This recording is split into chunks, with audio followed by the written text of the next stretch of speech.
kids, and welcome to Storytime with Miss Yumi. Today's book is The Sniffles for Bear by Bonny Becker and illustrated by Katie McDonald Denton. Bear was sick, very, very sick. His eyes were red, his snout was red, his throat was sore and gruffly. In fact, Bear was quite sure no one had ever been as sick as he. One morning, Bear heard a tap, tap, tapping on his front door. "Come in," he rasped. Mouse, small and gray and bright-eyed, bustled into Bear's living room. Bear huddled in his chair, big and brown as Sniffly snouted. He had a terrible cold. "I am come," declared Mouse. "Soon you'll be as good as new." Bear frowned. Mouse was much too cheerful. "I am quite ill," Bear reminded him. "Indeed," said Mouse. "I have just the thing." Mouse rifled through his bag, then settled next to Bear with a yellow book in his paw. "It was spring," Mouse read. "The sky was blue, the sun was happy, and all the birds were singing." "Stop!" growled Bear.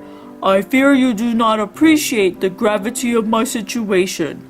Mouse looked sad, but his tail didn't.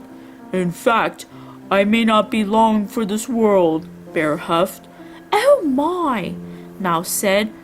"Yes," Bear murmured, coughing pitifully.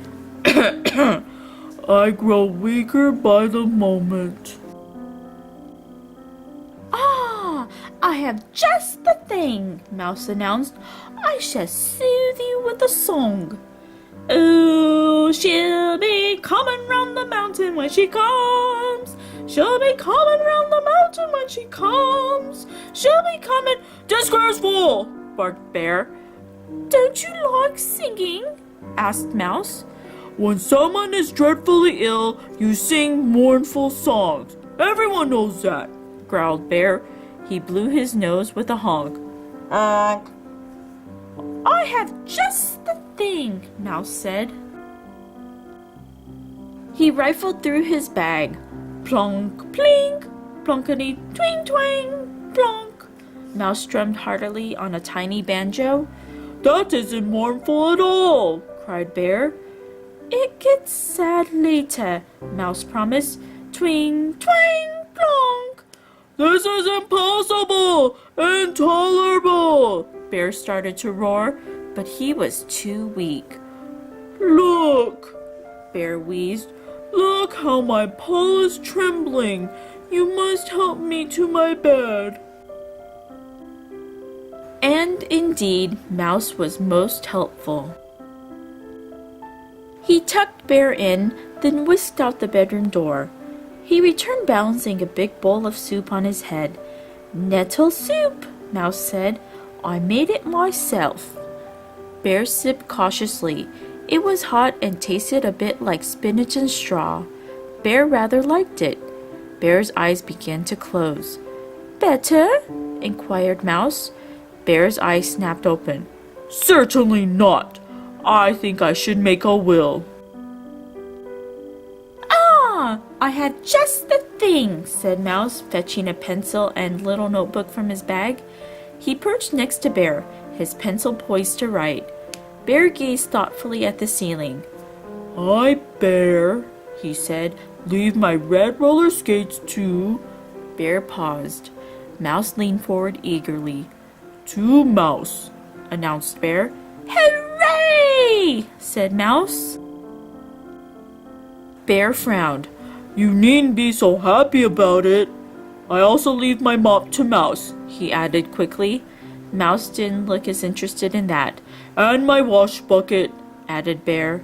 At last Mouse seemed to understand the gravity of the situation. "Anything else?" asked Mouse. "I'm too weak to go on," said Bear. "Perhaps I could just add your tea kettle," said Mouse helpfully. "Have you no decency?" bellowed Bear, sitting bolt upright in bed. "Your strength has returned," Mouse exclaimed. No, it hasn't, said Bear, falling back. That was just the last flicker before the dark. I see. Mouse folded his paws and looked very sad, even his tail. Bear's voice dropped to a whisper. Farewell, Mouse. Goodbye, Bear, murmured Mouse. Bear closed his eyes. He lay very still. He began to snore. After a long while, Bear opened his eyes. He saw Mouse. I feel better, Bear said.